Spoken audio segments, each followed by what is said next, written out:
Hello and welcome to Frontline Health. Today we're coming to you live from Middletown, which is in upstate New York, home of Northern Medical Center, where Dr. Jingduan Yang is the CEO. He's also founder of ACES Medicine and founder of Young Institute of Integrative Health. Dr. Yang, thank you so much for finding the time to sit down with us and answer some questions for our audience. It's my pleasure. Before we get into the topic of the webinar, which is aging and aging gracefully, can you tell us a little bit about Northern Medical Center? What do you do? Well, Northern Medical Center is really a Article 28 treatment and diagnosis center where we do primary care, mental health, pain management, and aesthetic medicine. And we're trying to bring integrated medicine model into everything we do. And if you come to our center, you get comprehensive evaluation for your health, and you get your mental health evaluated and provided you with a management or treatment plans. And also you have opportunity to experience acupuncture, Chinese herbal remedies in addition to nutritional advice and dietary guidance. And of course, if you like to take care of your skin, we have a med spa, and if you want to take 20 years of your life from your face, and we have a cosmetic surgical center. Oh, wow. The whole thing. Yes, one-stop shop. How about the Young Institute of Integrative Health? Well, Yang Institute of Integrative Health is mainly focused on mental health. So we're trying to apply integrated medicine model into mental health. For example, we offer advanced nutrient therapy. We offer neurobiofeedback, and we offer transcranial magnetic stimulation therapy and ketamine therapy. And particularly, we evaluate everybody coming to the door with quantitative EEG so we can better understand what's going on in every patient's brain. Wow. But today we're talking about your ACES medicine model, something that you pioneered, you founded, and how that really applies to aging. Can you break that down for us, what ACES stands for? Yes. Well, when I started practicing medicine in this country, there were so many different names for medicine. There's alternative medicine, complementary medicine, integrative medicine, regenerative medicine, functional medicine, mind-body medicine, and they're really talk about mostly the same thing. So I wondered how we can give someone a framework, a concept they can easily apply to take care of themselves or help others. So therefore I said, why don't we go back to the very basic of what human being is made of, right? Or what composes the human body. So I come up with this 4 components. First is anatomy, structure, the body. While we age, the first things we notice, we get hair and gray. Yeah. Begin to develop wrinkles. Our posture changes, right? If you measure the bone density is going down, and so on and so forth, right? And the second part is the chemistry. Every day you drink, you eat, and you take supplements. And of course, we're also exposed to virus, bacteria, toxicities in the environment, and that's all affect all biochemistry in the body, right? And the third, which I think is the most important component and also least understood, is the energetical part of the body. When we talk about energy of the body, people say, what? What are you talking about? What is it? Actually, it is something we experience every day. And every time you go to see your primary care doctor or go to the medical center, the first thing they do, they measure your vital signs, your breathing, your body temperature, your pulses, and your blood pressure. Think about it. It is all electronic driven activities and functions, right? Then, furthermore, they do all kinds of electro measurements for your brain waves, for your heartbeat, for your nerve transmissions, for your muscle strength, and so on and so forth. What are they measuring?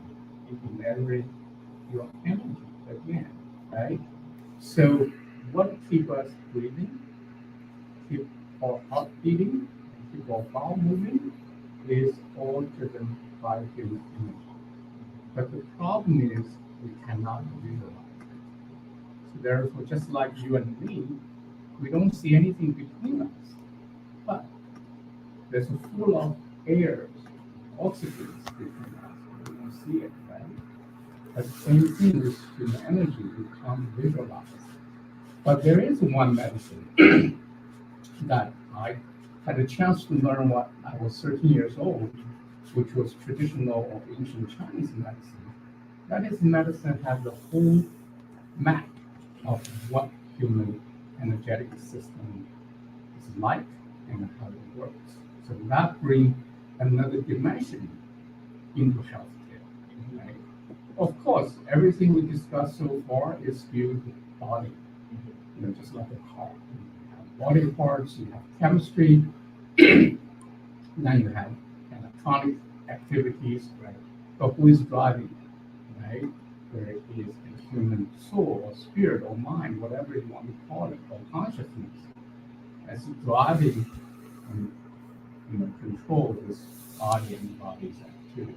And it has a lot to do with how we take care of ourselves and how we behave ourselves. In a certain way, it determines the fate of our aging process, right? And our health. So I think that S is representing soul or spirit. So that's how I said, oh, the ACES model. So in this way, we can say, okay, what did I do today for my body parts? What did I do today for my chemistry? What did I do today for my energy? And what did I do? What did I do today for my soul? It's very easy to look at them and to apply them. Yeah, we usually in the West, we really focus on the first two components, right? I want to go to the gym, I want to work out, I'm going to be stronger, right? I'm going to eat healthier, right? Treat the biochemistry. But for energetics and the spirit, I feel like Eastern medical traditions have a lot more insights there. And you going through the Chinese medical schools, Western medical schools here in the United States, also studying the ancient Chinese medicine. I think you were saying you're fifth generational doctor, so your father, grandfather, and so on, many people in your family have been studying ancient Chinese medicine. So you have this insight into life, into medicine like nobody else.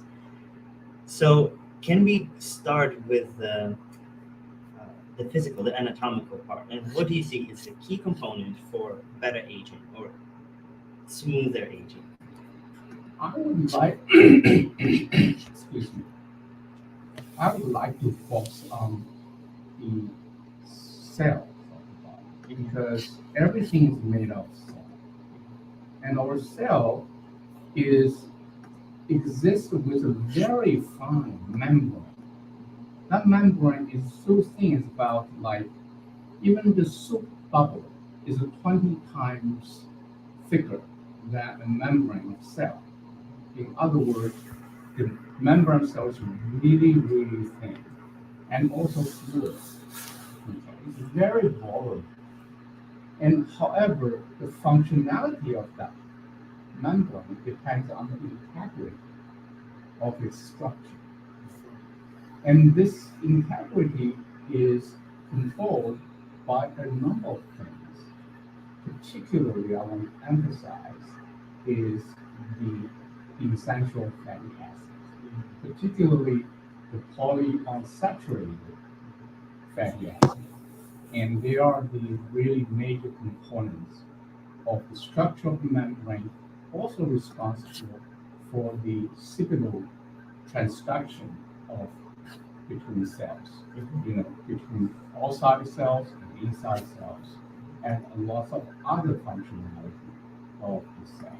So therefore, I'm not plastic surgeon, so I don't change people's skin or bones, but I want to focus on that cellular level. I think the membrane of cell and also the membrane of the organelle inside the cell, like mitochondria, they're also very important.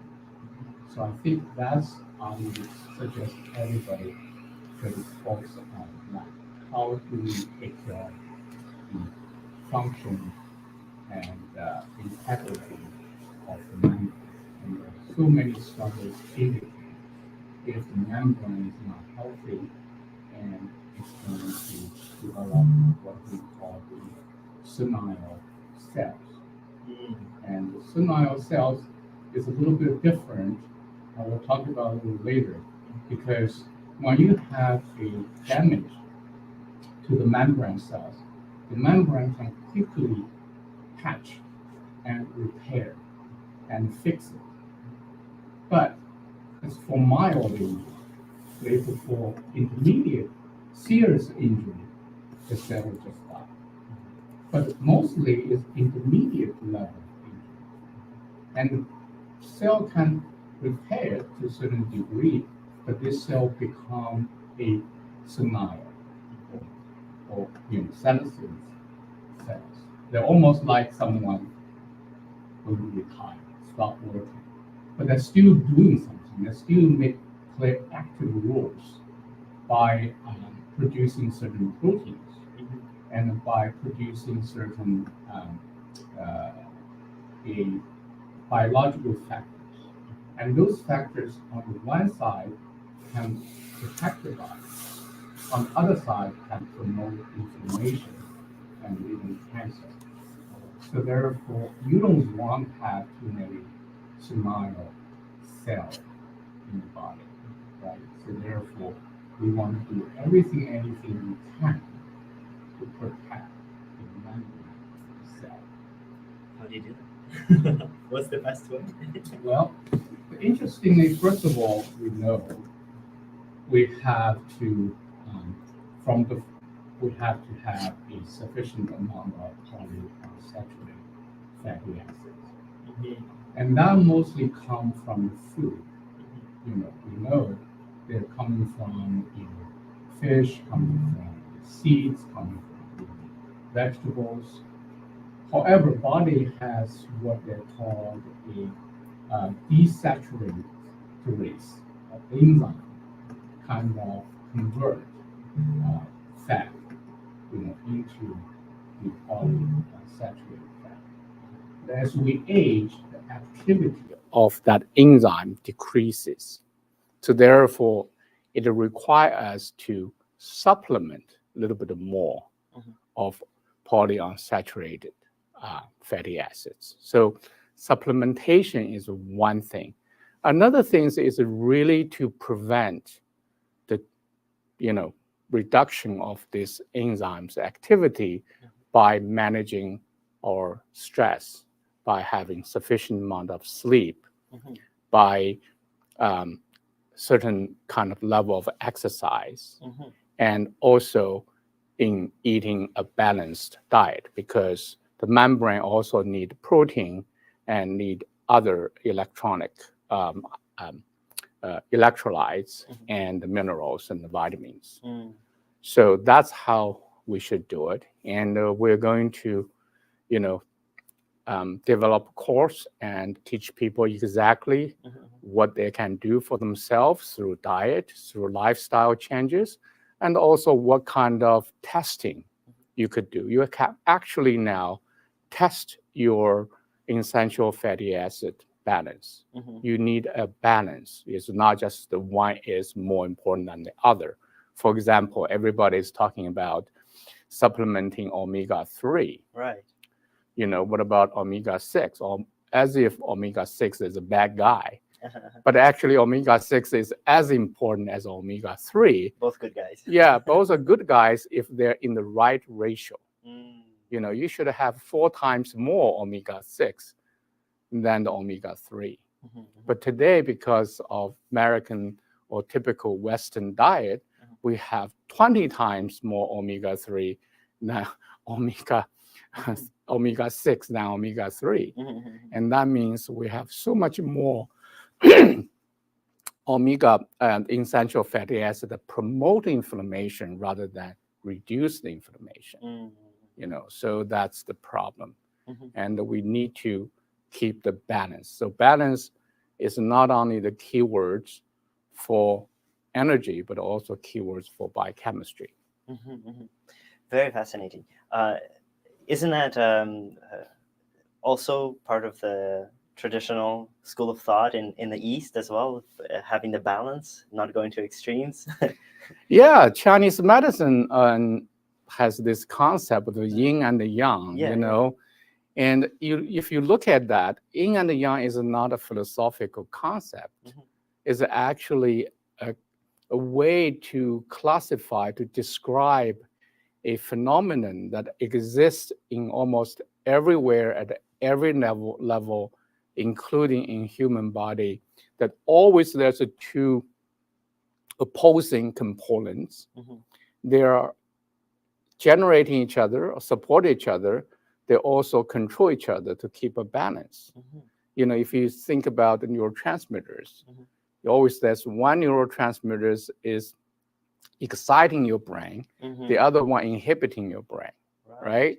The same thing with blood sugar. There's a hormone to increase your blood sugar level. There's hormone decrease your blood sugar level. Same thing with calcium regulations and everything. You know, you have a nervous system, you have a sympathetic system that make your heart beat fast, you know, and then you have a parasympathetic system that make your heart to go slow. So always two components that balancing each other, and we need to find the balance and not just to promote one excessively over the other. I see. Yeah, I find a lot of people just focus on one thing, right? They're just oh, I just need to eat meat 24/7 and nothing else. And the others say, oh no, I just have to eat vegetables 24/7, nothing else, right? Yeah. And sometimes it helps for certain types of people. Maybe they had certain dysfunction or they needed, like you said, supplementation of that specific thing. But it's actually the balance that gives you the longest life. And is that what you're saying? Yeah, but talking about extreme, you know, you hear stories like what's the professor Peterson? Jordan Peterson. Yeah, he said ever since he started eating the meat as a major source of food, and he feels so much better. And the same story went to his daughter. Yes. You remember that? I've heard that story. Yes. So then people would ask, well, how about that? Should I do all meat? You know, things like that. That shows that there's a individuality for everything. You know, what works for him doesn't mean it works for you, but it may works for someone else like him. So there are always a group of people say, yeah, this is the best diet I have had. Actually, I have some theory about it, and we can talk about it later. Okay. And when we go into the biochemistry. Okay, let's go into biochemistry. I'm really fascinated how you see it from your perspective. What is the core problem of the biochemical processes that can promote longevity or have greater longevity? Well, you already see that biochemistry and anatomy cannot be separated because the membrane of the cell, which is a structure, but it depends on the essential fatty acids, which is biochemistry, right? So they're all connected. But in biochemistry, and people think these days automatically into drug or pharmaceutical products. 90% of the things is solved by a drug, Yes, but actually we're talking about the water in the body, and electrolytes, and minerals, vitamins, essential fatty acids, amino acids, hormones, enzymes, and neurotransmitters. That's biochemistry we're talking about, right? And all of that have everything to do with what we eat, what we drink. So in the way, we have a lot to do with our biochemical health by making right choices. However, there's one more thing that we don't always have control, is the genetic predispositions. You know, everybody is genetically different in the way how our body metabolizes everything. You know, some of them are are not able to absorb or utilize certain chemicals or certain nutrients, right? For those people, and they have to go get treatments with them, or they have to have a diet that is a little bit extreme for other people, you know. And going back to the Jordan Peterson stories, you know, I found people who do better with meat diet are the people who I consider them undermethylated. Oh, really? Yeah, because they need a lot of L-methionine, which is amino acid coming from the meat mostly, and to provide a methyl group as a donor to increase their methylation process. Oh, wow. Okay, so the methylation is really what I want to focus on today, because there's so much to talk about by biochemistry, you know. Right. You can spend hours having biochemistry Talks, class here, but I want to focus on one thing that people are not so familiar with, but began to pay attention, is a biochemical process called the methylation. Okay, methylation. If anatomy, I focus on membrane, and the chemistry, I'm focusing on methylation. Okay. So what is methylation? Methylation is a biochemical process, and one molecular provide the other molecular a methyl group, which is 1 carbon, 3 hydrogen. So that's it. And this process called methylation. And it involves a bunch of enzymes, a bunch of cofactors like minerals and vitamins, okay? But this methylation is so important because they regulate DNA. Because we all know so many chronic illnesses, even aging, how long we live, has everything to do with genetic factors, right? Part of it. Yeah. But we cannot change our DNA sequences, right? Right. But the body has a way to regulate it, meaning they can determine whether they want to turn the gene on or off. So let's say you have a bad gene that can really cause a trouble for you. But if your body's methylation is strong enough, it's able to keep it silent. So they don't express. So methylation is important in terms of keep those bad genes silent. Okay, that means it is able to keep all kind of things that cause a damage to our body, including aging process. Right. So that is important. But about 20-30% of population, they are undermethylated, meaning they don't methylate enough. They have trouble with this process. Yeah, they have trouble with the process.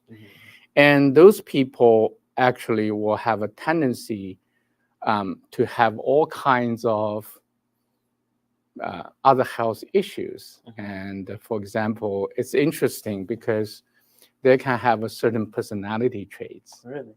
For example, they're the one who is very driven, self-motivated, and perfectionistic, and overachiever. Oh, really? Okay. And they're very competitive, by the way. So that's all good quality because make them very successful in what they're doing. But on the flip side, if this affects their brain, and then they cause problem with lack of serotonin or dopamine, and make them vulnerable to develop conditions like obsessive compulsive disorder, major depression, ADHD. You know, some of them really have to engage in addictive kind of stimulating risk behaviors because they need to more, you know, the stimulation in order to have enough dopamine, you know, for their brain. So they don't do it really for fun. They really do it for survival. Wow. Okay, so let's understand them. Let's say, well, you know, I know somebody who has to periodically jump from a high building in order to experience that, and it's like self-medicating with those things. And for those people, the animal meat will help them because they provide them the nutrients they need. They have a lot of zinc, which they need, a lot of L-methionine that need that, you know. And so that's why those people are good. Actually, vegetables, folic acid, we think is all good. But for this particular population who has a serotonin or dopamine deficiency in the brain, those folic acid actually does the opposite for them. Really? Yeah. Oh, wow. So that's why they feel so good. Of course, it's not about all meat. It's what they don't eat. Of course, they stop eating carbs, you know, glutens, right? And sugars, all that other things is bad for them. Just by eliminating those things are very helpful, right? So it's not about all meat diet. I'm just using this as example. Right. On the other hand, there are certain group of people who are over-methylating, meaning they consume a lot of folic acids in the brain, in the body. So they really need supplementation for that. Otherwise, they're going to be extremely anxious. They're going to have trouble focusing. They're going to have all kinds of sensitivities and toxicities involved with generating health issues, particularly mental health issues. Really? You know, they're not really achieving much, you know, and they don't have the motivations, they don't have the drive. They're very vulnerable to emotional stress. Looks like depression. Yeah, anxiety and trouble sleeping, all that. But how it all come to aging? Because if methylation, there are studies about aging. Actually, recently there are articles about someone did a study of 6 people, and they measured their biological age, and then they measure their methylation status, and then they provide them, quote unquote, a methylation promoting a nutrients diet and exercise. And after 8 weeks, they measure them again. And 5 of them complete the study, or 6 of, maybe they're all complete, but 5 of them have an average biological age going down 4.5 years. What? Yeah.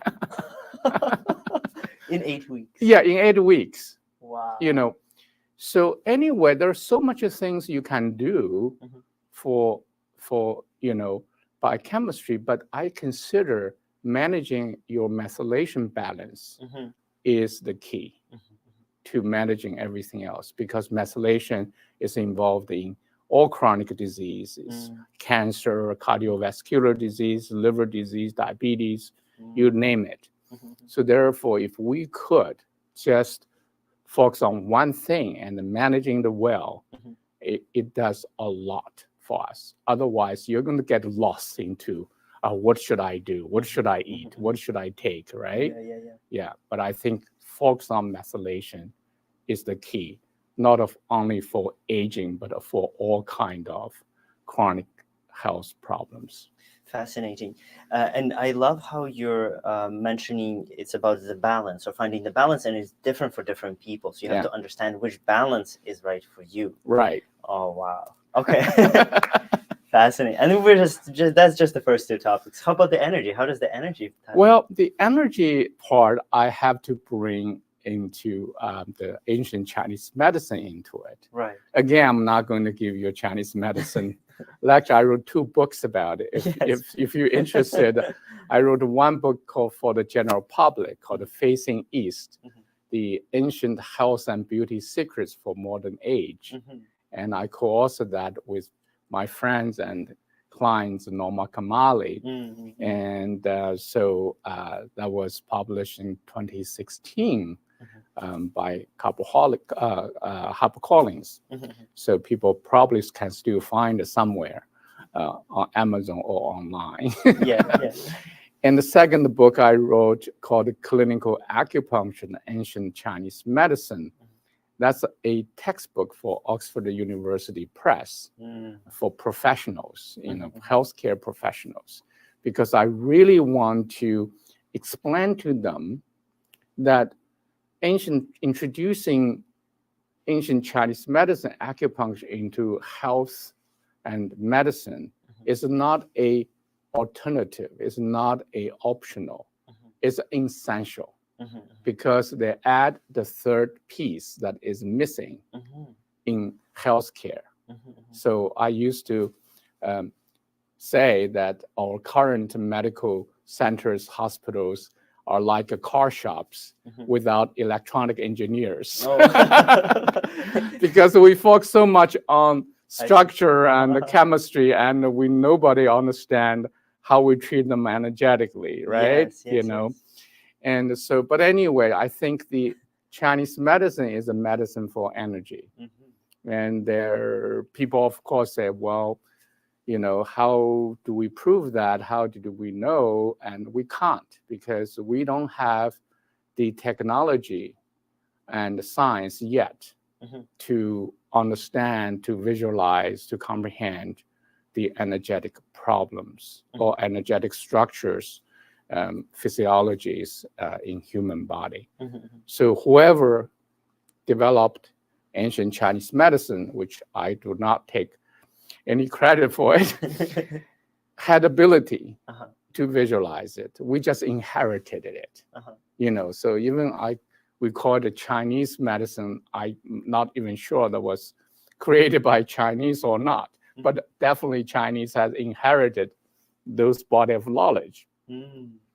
So I prefer to call it ancient Chinese medicine rather than traditional, because a lot of traditional Chinese medicine taught today actually no longer traditional, because they are being modified, modernized, even westernized. And so they no longer emphasize on emotional components and spiritual components and the lifestyle components anymore, right? And that's the critical part of the energy medicine. But again, what's the key? Yeah, what is the? So we start with the cell, then we start methylation. So anatomy, we focus on membrane of cell. Chemistry, we focus on methylation.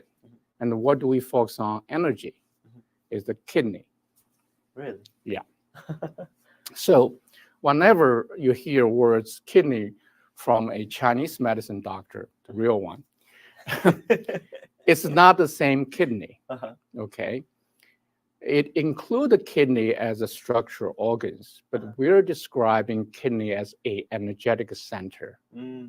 And with a energetic partner, which is the urinary bladder, and with a energetic network that distribute to every other parts of your body.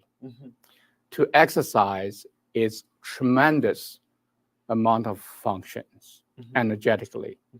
And that function we will never thought in modern medicine when we look at it from the structural level or that anatomic level or chemical level. For example, it is responsible for the development of person. So when you develop from a kid, baby, and you grow, and you develop your bones, your brains, your heights, and everything, it depends on how strong you have inherited the kidney energy and the kidney essence from your parents. Really? Okay. So that determines your brain development and how your brain function, and also responsible for your height and your bone structure, how strong you are, and also determine how good your hair is, and determine how well you hear, and determine how strong motivation you have, and determine how you are able to overcome fear. And of course, determine your sexual functions and your ability to reproduce for both male and female. Okay? And of course, we consume them, right? As we develop, as we reproduce. So every time we consume, we do that, we consume the kidney energy. As the kidney energy and essence decline, we began to see signs of age or aging. Okay, for example, we began to see our hair become gray.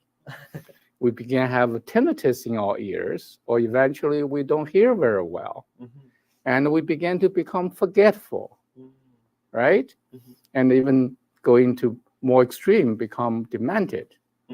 And then our bone density go down, and we develop osteoporosis, or even we are vulnerable to get fracture. And another things we began to notice, not only we stop being able to reproduce, right? So I see so many women at the age 35 or after trying to get pregnant. You know, even someone at 45 and 50 trying to get pregnant. That's extremely hard because at that age, your kidney energy essence is very low. And of course, in modern medicine, we call you don't have enough hormones or ability, you know, to support the fertility. But in Chinese medicine, that's what it is. Okay. And then you begin to see your ability to control your bladder and the bowels began to decrease. That's why if you began to find yourself having to get up more frequently at night, or go to bathroom more often if you drink water, and you know your kidney energy is not utilizing the water, metabolize the water as it did before, you know, because that's what the function of the kidney energy. And so you begin to have more frequent urinations, you even develop incontinence, right? And all of that really becomes contributes to the aging process. So therefore, energetically, if you want to slow down the aging, if you want to age gracefully, you have to preserve, protect, and nourishing your kidney energy. Wow. So you can't remember it. Okay. Yeah. Don't worry. So many things. If you don't remember what kidney energy does to a human being, you go to nursing home. You see them all. You see all the symptoms Yeah. here. Yeah. The hair gray, they don't recognize you, don't remember things. They have to wear diapers. They're shortened, they're shrink with bones. Think about all that. So that's really a manifestation of, and that they don't hear you very well. So basically, out of all the different energy systems, this is the one that's key to focus on when it comes to aging. Absolutely. Wow. So how do you do it? How do you can you manage it, or is it just a continuous decline? Well, I think this is why we wrote that entire book about it. You know, Facing East, because what affects kidney energy is I believe the few important factors. Number one is our sexual behavior. Think about what human being, the energy is designed for, is really for reproducing. You know, if you think about for women, every month they have to have a period. Why do they have a period? Because they didn't get pregnant, right? So they have to try again. So every month their body prepare them to be pregnant, to be able to, I never thought of it that way. reproduce. Seriously. Yeah. So every time they have that, it consumes the kidney energy and essence. Okay. So when we depleted it, what happens? They stop having menstruation, and we call it menopause, right? They stop. That's it. No more. We consume it. For the man doesn't have the menstruation that as obvious, but man does ejaculate every time, Mhm. That's to help, reproduce. So every time we ejaculate, that consumes piece of energy and essence of the kidney, Oh, wow. right? So they make sure you have them. When we were younger, we have lots of them, right? But then as you age, you get the less and the less, less and the less, the same thing. You consume that. Of course, some human being, we all human being all want to have a pleasure, not want to have pain. So they may overdo it. Some people may excessively masturbating or compulsively masturbating. And then they will have trouble because they can get prematurely aged. So we're not saying, sex is bad. We're not saying masturbation is bad. We say, when you do excessively, that's what happens. You're going to find yourself become having trouble focusing, concentrating, lack of motivations, and fatigued, tired, and have more frequent urinations, have trouble sleeping, and bad dreams. A lot of things can happen, and you can look more aged than people who do not do that. Wow. So it's funny because in Western medicine, they look at older people and say, oh, are they still sexually active? And they consider, in West, we consider, oh, maybe it's like a sign of they're healthy, right? But it doesn't mean that they're healthy. It just means that they still have kidney energy and they're still going after it. What it is, it really is, we're looking at the cause and the fact. So we think, we don't understand this piece in modern medicine. Therefore, we always say the more the merrier, right? Right. So almost like we encourage people, we make it abnormal if you cannot do as much as you are younger. That's problem. No, that's not problem. That's a natural progression. Yeah. Of course, everybody inherits a different amount of kidney energy, right? So therefore, someone can do this much, doesn't mean you can do the same, right? So you can't say, well, look at this person, he lives this long, he can do this much. The only reason is he's lucky. He inherited very strong kidney energy essence from his parents. So that's another issue with today's people's life. People getting married less and later and later. They begin to have a child later and later. So basically, when they're trying to get pregnant, they already have a deficient kidney energy essence themselves. I see. And they utilize, we call artificial fertilizations, right? And IVF or something, or drug to help them. And that's really good. That's really not good for the child. It's good for them. They're able to get pregnant, they have a child. But for the child, they begin to have more health problems.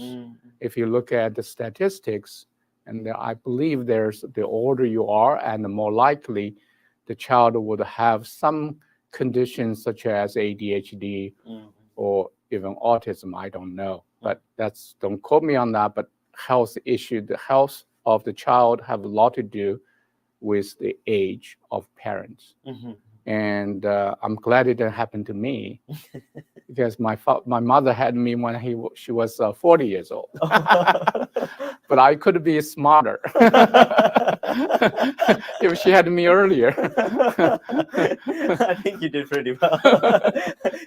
Okay, but can I put you on the spot? Have you helped people to get pregnant just by focusing on kidney energy? Have you? Yeah, of course. And that example? We have done that a lot. Really? And because the kidney energy, we only talk about one thing. So a lot of times kidney energy exists. You do have it, but somehow it's been blocked. It's been fragmented. It's not being utilized. So I will give you one example of a woman who suffered from what they call premature ovary a failure. Mm-hmm.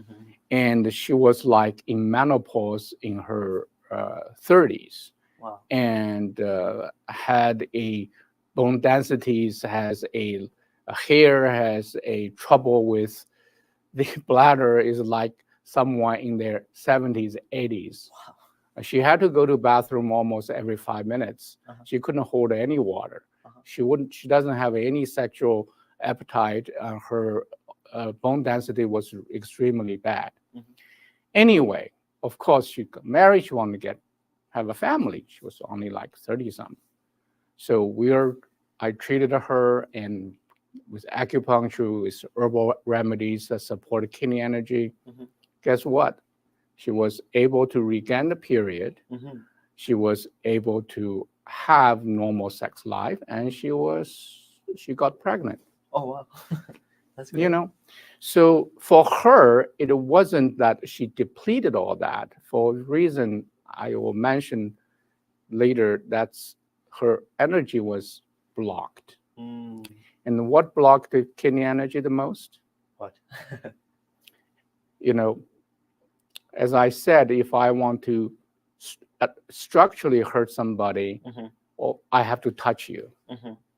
If I want to chemically hurt somebody, Mhm. I have to poison you. Mm-hmm. But for energetically, I don't need to do anything. I just need to say something mean to you, or even give you a dirty look. Do you see what I mean? Yeah, yeah, yeah. Because that's a powerful energy. And this patient was, abused from a very young age Mm. and had lots of fear Fear. instilled in her. Mm. And the fear is the most powerful energy that block your kidney Mhm, function. mhm, mhm. So, Fascinating. when people in extreme fear, what happened to them? Oh, they soil themselves, right? They go. Yeah, Yeah. they lose control of their bladder Mhm, mhm. and the bowels because their kidney energy was shocked. Mm. So they're unable to regulate, Mhm, mhm. control. So that's how another important is overcoming the fear Mhm. is critical in terms of protecting our kidney energy and aging gracefully. So Wow. if anyone want to age gracefully, energetically, they have to really get rid of as much fear that have been carried around for Mm. all the lifetimes. Can you tell us a little bit about some of the trauma? Because if there's fear, there must be some other emotion, right, to balance it out. Absolutely. So how does that when work? you have a fear, the next emotion is really anger, resentment. Mm. And those always also affect another important organ closely related to the kidney is the liver. Mm-hmm, mm-hmm. Liver is responsible for free flow energy in the entire body, Mm-hmm. everywhere. Mm-hmm. So therefore, when you are experiencing anger, resentment, doesn't matter someone is angry at you Mm-hmm. or someone made you angry at them, Mm-hmm. it does the same thing to your body. Mm. Wow. That's why, when people say, oh, you're a pain in the neck, and that's true because energetically, Yeah. the liver energetic part of the gallbladder goes all the way to your neck Uh-huh. and your shoulder. Wow. And go to your temple area, go on top of your head. That's where you get headaches, Yeah. with those people. And they're producing another bunch of health problem. For women, it's like depression, insomnia, reflux, fibromyalgia, irritable bowel syndrome, breast problems, fibroids in the uterus, cramps, and you name it. That's all they're going to have. For men, they don't get this kind of problems. What they get? They get a heart attack and a stroke. Really? Wow. So those are the things very, the most important, the energetic the pathogens actually is the chronic stress that is a mix of anger, resentment, fear, sadness, worry, So those things are very bad for us. That's why I feel like being a neurologist Mhm. in my former life was not enough. So that's how I come to this country to become a psychiatrist. Mm. So because that's how important our emotional well-being. Think about our thoughts, Mhm. our emotions, Mhm. and our behaviors. Is all manifestation of energy, Mhm. you know? Right. So I even consider psychotherapy, talk therapy, like you and I have in this conversation, is an energetic exchange, Mhm. Mhm. Mhm. right? Yeah. Right. So anyway, so I think if we don't have the energetic medicine as a part of our health care Mhm. and our medical care, we're missing big. Mm. That's fascinating. So, and we just talked about kidney. I mean, there are a lot more other components to the human body, but you're saying kidney, if you want to age well, it's the kidney. Yeah. If it's for the biochemistry, it's really about the methylation, right? And the structure is the cell. So, but there's another one, right? Of course. There's the last component. There's a lot more components. I don't want to, Overwhelm. I don't overwhelm our audience. Let's Yeah. just use this as an example. Yeah, But yeah, if you want to learn more, I put 6 hours Uh-huh. courses to Yes. elaborate on each one of them, Mhm, mhm, and particularly what you could do yourself mhm, and what supplements you could take, mhm, mhm. and what kind of doctor Mm. you could go to help you, Right, and right, what right. kind of tests you could do, Uh-huh. And that kind of will be, We'll you have a know, link for that, right, Lena? We'll have a link for that under the. Okay, thank you. Yeah. In the description, so you guys can sign up or put your email or pay or subscribe. You'll find out more about it. Yeah, yeah. But I'm very fascinated about the spirit component. How do you look at that? well, before we go there, let's look at about emotions Okay, or the okay. stress. Everybody said, well, stress is so important because stress produces cortisone. So cortisone, affects in creating inflammations, all that. Mhm, So mhm. that shows that energy, Mhm. chemistry, Mhm. and structure, they're all Same. interrelated. Yeah. They're affecting each other. Mhm, They're dependent on each other. mhm, But what is the stress? mhm, Stress is our subjective response, mhm. emotional and physical, particularly and cognitively, to what's happening In front of us, yeah. in front of us, Mhm. right? So in the way, the same thing happens to 100 people, Mhm. and they're all going to have a different response. Mhm. What determines that response, Mhm. right?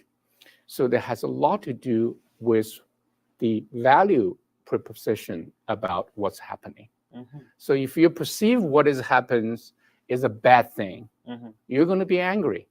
Mhm. You're going to be upset, right? Right. And you're going to do something about it, Right. right? Or if you're not going to do something about it, you probably do something even bad to yourself. Mhm. So one way or other, you're going to be either, have anger against others or suppress your anger against yourself. That's Mhm. why we said anger is a poison you drink hoping somebody else is going to die.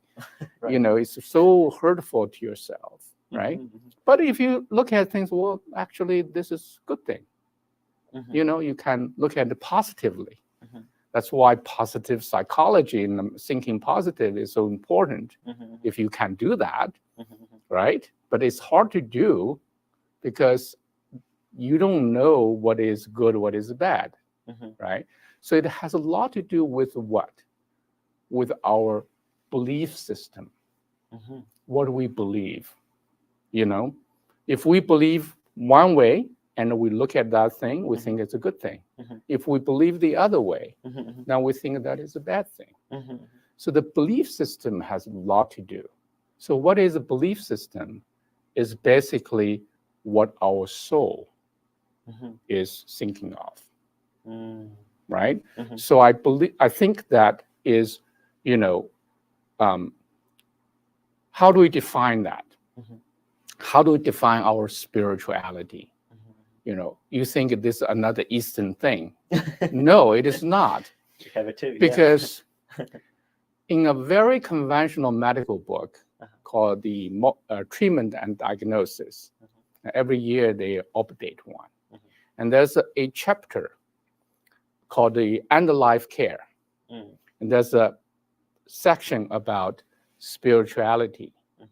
And in that section, it describes how we measure it. And it almost says like, spirituality is different from religion, okay? You don't have to have a religious affiliation, but everybody has a spirituality because everybody has souls, okay? What a soul believes is your spirituality. For example, what is your meaning and the purpose in life? Right? So everybody has some. You can say, my meaning purpose is to make as much money as possible. That's fine. That defines your spirituality at this point. Okay? And then what is your relationship with yourself, with other people, and with the universe? Right? And can you describe that? And or the third thing is there a high power, any life above us? Or if there is one, you could say, no, there's no high power. I'm the highest power. That's fine. That's your spirituality, right? If you do believe there's high power, then question is, what is your relationship with that high power? Right? And then you would say another component, measurement is, what is your understanding about former lives, or previous lives, or afterlives, or reincarnation? You can say, I don't believe any of this. I just one life, that's it. I come nowhere. I'm going to go nowhere. It's it. I'm here. For 100 years, I'm done. That's fine. That's your spirituality. Then number 5 would be, what is your understanding about people have to go through hardships, tribulations, illness, disease, and death, right? How do we understand that? Because you look at this world, it's full of miseries and full of unfortunate situations. Why? How do you understand that?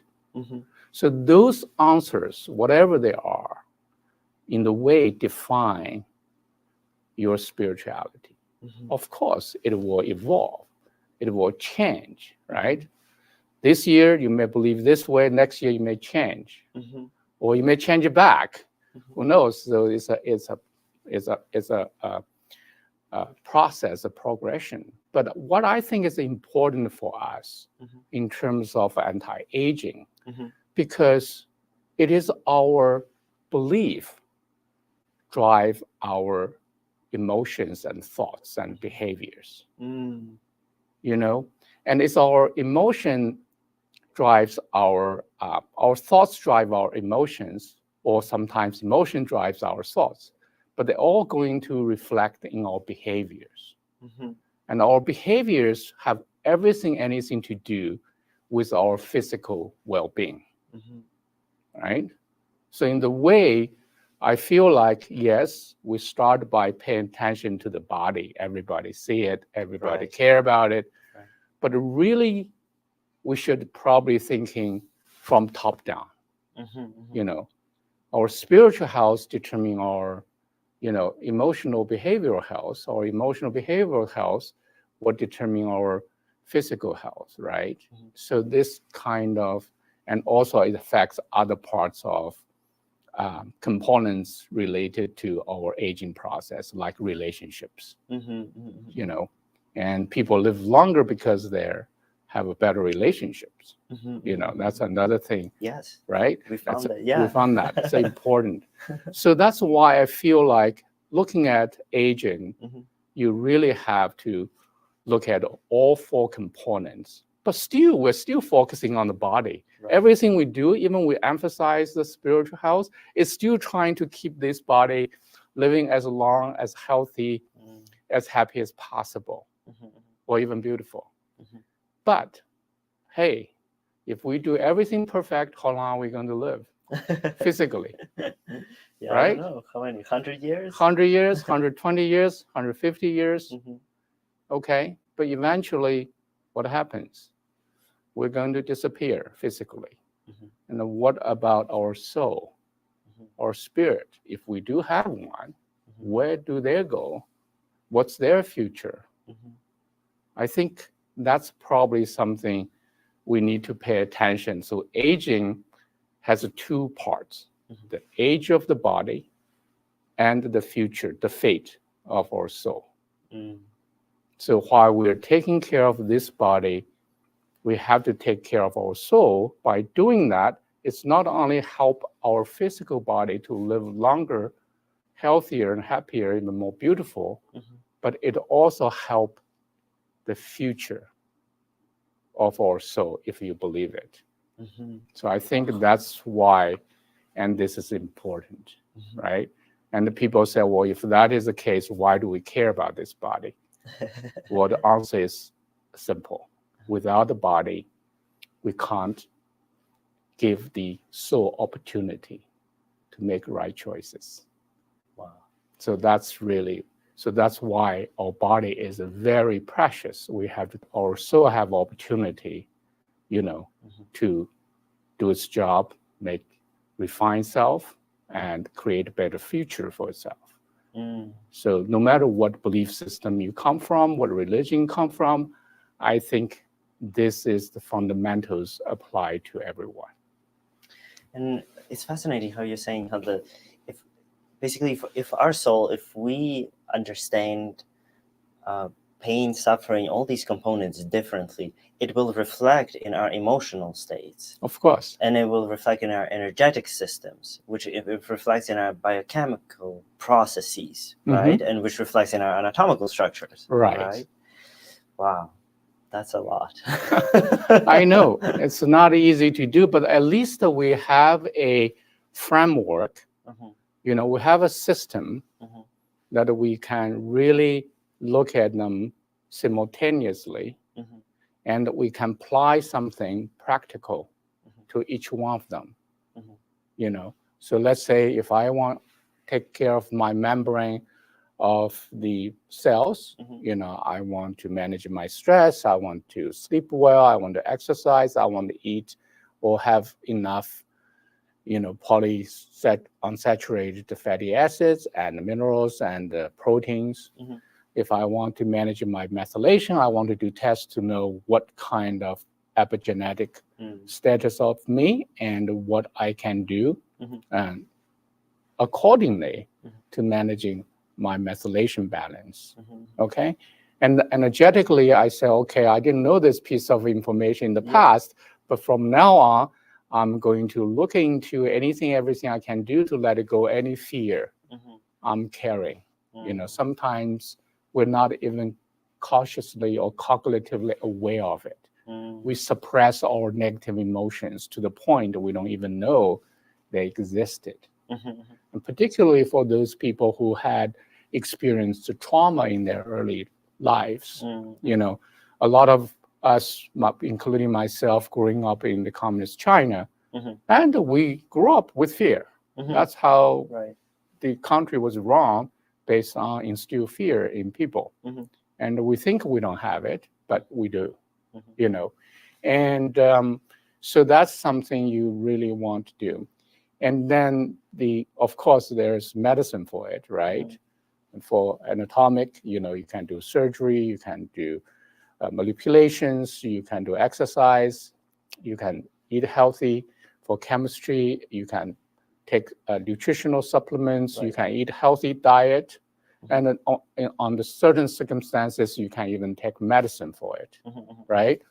And then energetically, your healthy lifestyle, managing your stress, sleeping well, exercising, meditating.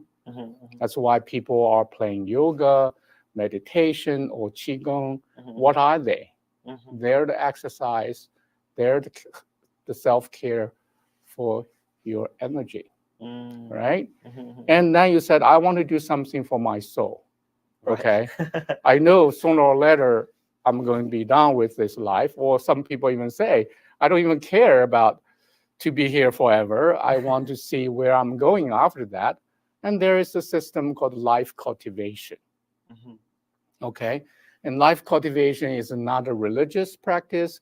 It's basically someone who knows where your soul comes from and what you have to do in order to bring your soul home or to be a better place.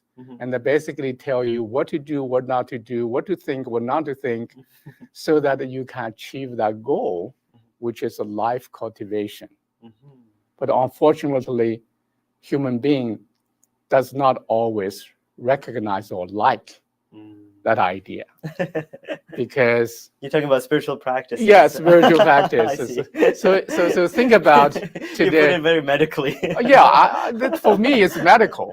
So I call it spiritual medicine. Right. It's medicine for your soul. Right. Right. But I can't practice that. I need that myself. Right. So that's what it is. So it's a very hard, but the concept of life cultivation is exists in all cultures, not in China. In Chinese culture, we have a Buddhist practice, we have Taoist practice, and in other countries, they have their own life cultivation system, which originally was just teach you how to cultivate your spirit. But later on, it became a religious organized practice. That's a different story. But I'm focusing on the original teacher, original teaching, original practice. I think that is really the essence of the spiritual medicine, if you will. Helps you guide your spirit and make proper decisions so that emotionally you're balanced. Right. Going back to that idea of balance. Of having calmness of thought or having a balance. Interesting. Wow. Fascinating. Oh my goodness. Dina, we are on time. Oh, we're way over. Okay. So we're going to answer some questions. There's lots of people waiting to ask you questions. I mean, I have myself questions, but let's give a chance to our audience to ask questions. And for anybody who's on Twitter or X or on YouTube, please click on the link below and come over. We're going to do this second part on Epoch Times. If you click on the link below, you can watch it for free. Just come over to the other place. Now, if you're watching on Epoch TV already, stay tuned. We're going to be back in 30 seconds, about a minute, and we'll answer your questions. See you in a second. More than just beautiful dance. It's a touch of the divine. More than just legends. It's the beautiful culture and wisdom of China before communism. More than just a performance. It's an experience that awakens the soul. Lincoln Center, NJ-PAC, State Theater, Purchase, and Stamford. Starting March 28th. Tickets at genyun.com. Yeah. So cool. It's the coolest conversation right now.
Hey everybody, welcome back. Thank you so much for joining us today with Dr. Yang Jingduan. So Dr. Yang, the number one upvoted question is, can you summarize and give us your formula for anti-aging? Well, I would say that I have to keep reminding myself what I do every day for my body health and for my chemical health and for my energy and for my soul. So my formula is basically keep focusing on those 4 areas. For example, I do physical exercise. I play ping pong once a week or twice a week. I do take a walk. I do lift the weights. And chemically, I'm eating very healthy and clean. I stay away from alcohol. I don't smoke, and I don't get myself exposed in the strong sunlight. And I don't eat processed meat or food, and I bring lots of vegetables, healthy fat, and also the fruits, the berries, and all that. And so I do enjoy, my Chinese food from time to time, but I'm trying to be chemically healthy. I take supplements myself, particularly vitamin D3 with K2. Okay. And I take essential fatty acids because I don't think I eat enough, fatty fish or things like that. And that's 2 things I always do. And I do take something I created for myself and called Buddhise, which has a vitamin C, vitamin E, B6, selenium, biotin, and zinc. Yeah. And those are the things I feel is not only important for my brain, but also important for my immune system and the functions. So I do that. I periodically taking antioxidants additionally, like curcumin, and I do that. And energetically, and of course, I try to protect my sleep, and also if I sleep well, I don't worry about my health. If I began to have broken sleep, I couldn't fall into sleep, I woke up early worrying about things, I have to catch myself and I have to make adjustment on that. So sleep is critical, probably is the most important components of the formula. And of course, I do Qigong exercise. I practice Falun Dafa. And it gave me both a energetic exercise, meditation, and energy exercise, which again, I strongly recommend because it is original, it is comprehensive. And so it takes, so I do not have to get acupuncture, regularly because I take care of my own energetic flows. Right. So that's what it is. And for the spiritual components, again, the Falun Dafa provides simple principles, being truthful, understand the truth of life and the universe, and trying to stick with it, and then being compassionate, meaning you're kind to everybody on every circumstances as much as possible. In order to do that, I have to learn how to be tolerant and forbearant, to endure challenging situations where I may not be able to stick with the truth. I may not be kind. So those things I have to apply in my life, very simple, very practical.